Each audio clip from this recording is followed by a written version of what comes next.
This is a smokescreen and a sideshow, distracting from the real problem with this merger. The Department of Justice should slap some tough conditions on it, and they shouldn't involve divesting CNN. They should involve divesting DirecTV. For what it's worth, smart news reports say that Dodge has also asked about this, but the headlines got grabbed by the president's CNN grudge.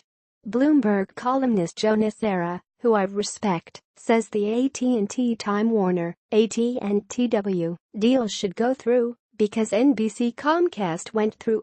The two wrongs don't make a right, and NBC-Comcast was actually a less threatening deal than AT&T-Time Warner.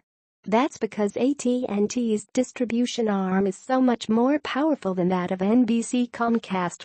Comcast is the nation's biggest cable provider, but AT&T owns a nationwide 4G LTE wireless network, a nationwide satellite TV service, and DirecTV, and a high-speed internet service in 21 states.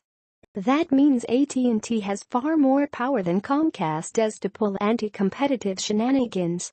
The most obvious is for AT&T to keep its Time Warner Entertainment properties on its own channels, holding back HBO from Dish, for instance. But it isn't likely to do anything that unsubtle. Rather, you'll get exclusive Game of Thrones behind-the-scenes videos only on AT&T phones and DirecTV, or the Cartoon Network app will go away and become part of DirecTV Now, so you end up having to have that brand on your home screen, and you're more likely to subscribe. And if new delivery competitors crop up, they'll get squeezed. An independent Time Warner has incentives to make a deal with every possible streaming service. An AT&T-owned one has incentives to freeze out anyone who competes with DirecTV Now. Maybe, once again, they won't freeze them out entirely. Maybe they'll just charge enough more for content that those services have to charge more than DirecTV Now does. That's how this